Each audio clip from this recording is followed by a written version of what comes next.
គណៈបកប្រឆាំង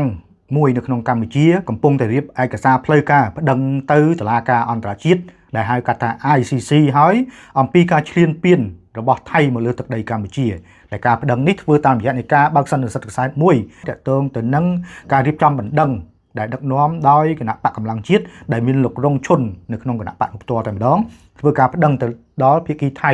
ទៅដល់តុលាការអន្តរជាតិផ្ទាល់តែម្ដងលើការឈ្លានពាននេះហើយមុននឹងចូលទៅដល់ព័ត៌មានលម្អិតទៅលើរឿងនេះបងប្អូនសូមចូលរួមចុច Subscribe ក៏ដូចជាចែករំលែកនៅព័ត៌មានដែលគិតថាមានប្រយោជន៍សម្រាប់សង្គមនិងការផ្សព្វផ្សាយនៅក្នុង Channel របស់ខ្ញុំក៏ដូចជាមានការបានន័យថាចូលរួមបន្តគ្រប់គ្រងនៅក្នុងការផ្សព្វផ្សាយបន្ថែមទៀតដើម្បីខ្ញុំអាចបន្តក្នុងការចែករំលែកនៅព័ត៌មានដែលជាផលប្រយោជន៍ដល់សង្គមក៏ដូចជាព័ត៌មានដែលមានទាំងគុណប្រយោជន៍ក៏ដូចជាអត្ថប្រយោជន៍ទៅដល់សង្គមនិងបងប្អូនដែលកំពុងតែទស្សនានេះផងដែរបាទអញ្ចឹងតកតងទៅនឹងការរៀបចំនៅឯកសារប្តឹងទៅភាគីថៃទៅដល់តុលាការអន្តរជាតិរបស់គណៈបកកម្លាំងជាតិនៅក្នុងប្រទេសកម្ពុជានេះគឺខ្ញុំដកស្រង់ពីការផ្សព្វផ្សាយរបស់សារព័ត៌មាន RFI ដែលបានផ្សាយនៅថ្ងៃនេះផ្ទាល់តកតងទៅនឹងការរៀបចំឯកសារនេះផ្ទាល់តែម្ដងនៅក្នុងនោះគណៈបកកម្លាំងជាតិដែលជាគណៈបកប្រឆាំងមួយនៅក្នុងប្រទេសកម្ពុជាបានរៀបចំប្រមូលនៅស្នាមមេដៃពីអ្នកគ្រប់គ្រងរបស់ខ្លួននិងពលរដ្ឋខ្មែរចំនួនជាង 5000 នាក់ហើយដើម្បីដាក់ឯកសារប្តឹងទៅមេដឹកនាំថៃទៅកាន់តុលាការអន្តរជាតិដែលហៅកាត់ថា ICC ក្នុងការផ្សព្វផ្សាយសារព័ត៌មានដដែលក៏បានបង្ហាញដែរថាបណ្ដឹងរបស់គណៈបកកម្លាំងជាតិគឺសំដៅទៅលើការទទួលខុសត្រូវរបស់មេដឹកនាំថៃដែលបានឈ្លានពានបូរណភាពទឹកដីកម្ពុជានិងទាមទារនៅសំណងដែលយោធាថៃបានបំផ្លិចបំផ្លាញហេដ្ឋារចនាសម្ព័ន្ធនិងអាយុជីវិតរបស់ពលរដ្ឋកម្ពុជាដោយស្លូតត្រង់ផងដែរនេះបើតាមការប្រកាសព័ត៌មានរបស់គណៈបកកម្លាំងជាតិដែលបានធ្វើសន្និសីទខ្សែនៅថ្ងៃទី8 ខែមិថុនាឆ្នាំ2026ផ្ទាល់តែម្ដងទាក់ទងទៅនឹងការដាក់ពាក្យបណ្ដឹងនេះក្នុងនោះដែរមេដឹកនាំគណៈបកកម្លាំងជាតិក៏បានថ្លែងដែរថាពួកគេបានប្រមូលផ្ដុំនៅស្នាមមេដៃរបស់ប្រជាពលរដ្ឋនិងអ្នកគាំទ្រចំនួន 5789 ស្នាមមេដៃរួចហើយនេះគឺជាចំនួនមួយដែលអនុញ្ញាតឲ្យគណៈបកកម្លាំងជាតិមួយនេះអាចដាក់ពាក្យបណ្ដឹងប្តឹងមេដឹកនាំថៃទៅកាន់តុលាការព្រហ្មទណ្ឌអន្តរជាតិបានតាក់ទងទៅនឹងស្នាមមេដៃនេះក៏នឹងត្រូវបានផ្ញើភ្លាមៗទៅកាន់ការិយាល័យតំណាងរបស់គណៈបកនេះនៅក្នុងតំបន់អឺរ៉ុបដែលស្ថិតនៅក្នុងប្រទេសបារាំងផងដែរ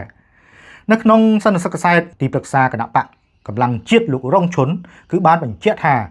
បណ្ដឹងរបស់គណៈបកកម្លាំងជាតិគឺបានប្តឹងទៅមេដឹកនាំថៃទៅលើបទល្មើសចំនួន4ករណីរួមមានអំពើប្រល័យពូជសាសន៍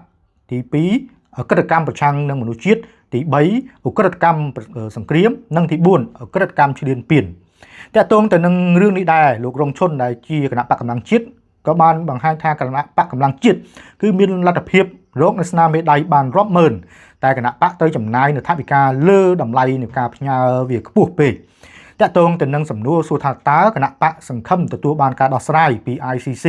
ឬក៏ហៅថាតុលាការអន្តរជាតិនេះកម្រិតណាទៅលើបណ្ដឹងនេះផងដែរ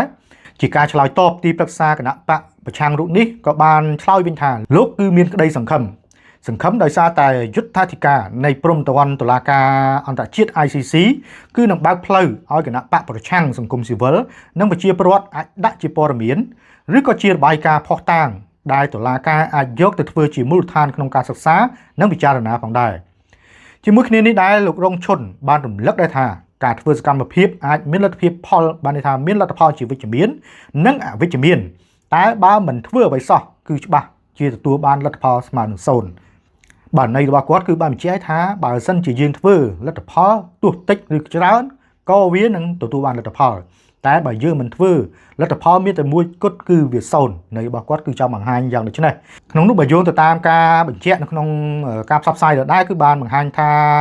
កន្លងមកករណីចំនួនព្រំដែនជាមួយនឹងថៃនេះក៏ធ្លាប់មានក្រុមបញ្ញវន្តខ្មែរតាមរយៈលោកមុនពេជ្របានដាក់នៅពាក្យបណ្ដឹងប្រឆាំងទៅនឹងមេដឹកនាំថៃទៅកាន់តុលាការអន្តរជាតិនេះផងដែរដោយមានអ្នកចូលរួមបណ្ដឹងរហូតដល់ជាង 14000 នាក់ឯណោះដោយឡែកកាលពីថ្ងៃទី2 ខែមិថុនាឆ្នាំ2026រដ្ឋាភិបាលកម្ពុជាបានផ្ញើនៅលិខិតជូនដំណឹងជាផ្លូវការទៅកាន់ភាគីថៃ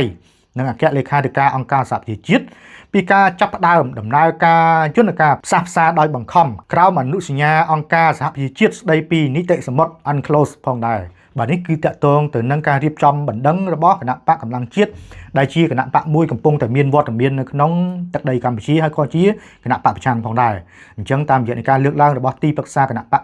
នេះគឺលោករងឈុនតតែម្ដងដែលបងប្អូនប្រហែលជាស្គាល់ច្រើនហើយលោករងឈុនគឺជាអតីតសហជីពក៏ដូចជាចូលរួមក្នុងការបាតកម្មច្រើននៅក្នុងជីវភាពនយោបាយរបស់គាត់អញ្ចឹងតាមរយៈនៃការលើកឡើងនេះក៏វាជាការចូលរួមមួយនៅក្នុងការដាក់ពាក្យបណ្ដឹងទៅតុលាការអន្តរជាតិផងដែរតែជារួមទៅលើខាតើលទ្ធភាពក៏ដូចជាភាពវិជ្ជមានទៅលើពាក្យបណ្ដឹងនេះចំពោះអង្គការសហប្រជាជាតិក្នុងការដោះស្រាយវិបត្តិឬក៏ហៅថាការឈ្លានពានរបស់សៀមលើទឹកដីកម្ពុជាវាមានបានដល់កម្រិតណាយើងនឹងចាំមើលទាំងអស់គ្នាដែលគ្រាន់តែជាការរំលឹកកាលកន្លងទៅលោកមុនពេជ្រក៏ធ្លាប់បានដាក់ពាក្យបណ្ដឹងទៅលើបានន័យថាទៅកាន់តុលាការមួយនេះផងដែរដោយមានអ្នកចូលរួមប្រមាណជា 14000 នាក់ឯណោះតែមកដល់ពេលនេះគឺតុលាការនេះគឺមិនទាន់បានមានការឆ្លើយតបអ្វីទេអញ្ចឹងតាមរយៈនៃការឈ្លានពានរបស់ប្រទេសសៀមមកលើកម្ពុជាកាលពីកន្លងទៅនឹងរហូតមកដល់ពេលនេះយើងឃើញហើយថាទីតាំងទឹកដីរបស់កម្ពុជាតាមបន្ទាត់ព្រំដែនមួយចំនួនកំពុងតែកាន់កាប់ដោយខុសច្បាប់តាមរយៈនៃការប្រើប្រាស់កម្លាំងប្រដាប់អាវុធរបស់យោធាសៀមមកលើកម្ពុជាផងដែរក្នុងនោះរដ្ឋាភិបាលកម្ពុជាកំពុងតែតវ៉ាក៏ដូចជាមានជាបណ្ដឹងផងដែរអំពីបញ្ហានៃការឈ្លានពាននេះអញ្ចឹងយើងនឹងរងចាំមើលទាំងអស់គ្នាអំពីការដោះស្រាយក៏ដូចជាការចរចាណាមួយអំពីការឈ្លានពានរបស់សៀមមកលើទឹកដីរបស់កម្ពុជានេះផងដែរហើយក្នុងនាមជាប្រជាជនកម្ពុជាយើងគ្រាន់តែចូលរួមទាំងអស់គ្នាក្នុងការចែករំលែកព័ត៌មានណាដែលជាព័ត៌មានដែលមានប្រភពច្បាស់លាស់ទាក់ទងទៅនឹងបញ្ហាព្រំដែនអ្វីនេះជាដើមហើយត្រូវជៀសវាងការចែករំលែកទៅព័ត៌មានណាដែលជាព័ត៌មានលក្ខណៈបំពុលការពិតឬក៏ជាព័ត៌មានដែលមិនមានប្រភពច្បាស់លាស់អញ្ចឹងយើងចូលរួមគ្នាចែករំលែកតែព័ត៌មានណាដែលវាមានប្រភពច្បាស់លាស់ក៏ដូចជាមានព័ត៌មានដែលអាចឲ្យប្រជាពលរដ្ឋក្នុងការថ្លឹងថ្លែងមិនមែនការផ្សព្វផ្សាយរបស់ព័ត៌មានដូចជាយើងខ្ញុំដែលជាអ្នកសារព័ត៌មាននេះដើម្បីជាការបញ្ឆេះកំហឹងឬក៏ជាការញុះញង់ទៅដល់បងប្អូនប្រជាពលរដ្ឋទេការចែករំលែកជាព័ត៌មានណាដែលវារសើបជាព័ត៌មានណាដែលមានការឆ្លើយឆ្លងទាក់ទងបញ្ហាព្រំដែនគឺជាការចូលរួមជាការបង្ហាញឲ្យពលរដ្ឋទាំងអស់អាចដឹងថាតើបច្ចុប្បន្នភាពនៃបញ្ហាព្រំដែនវាដើរដល់កម្រិតណាតើភាគីថៃគេបានបំពេញយើងទៅលើអ្វីខ្លះវាជៀសវាងតែយើងចែករំលែកតែព័ត៌មានលក្ខណៈសរសើរលើកជើងជ្រុលពេកក៏វាមិនមែនជារឿងដែលអ្នកសារព័ត៌មានយើងគួរតែត្រូវធ្វើដែរយើងចែករំលែកតែព័ត៌មានដែលជាព័ត៌មានដែលអាចឲ្យប្រជាពលរដ្ឋក្នុងការត្រិះរិះពិចារណាដើម្បីដឹងពីស្ថានភាពប្រទេសជាតិគឺជាទង្វើដែលយើងគួរតែធ្វើសម្រាប់អ្នកសារព័ត៌មានផងដែរ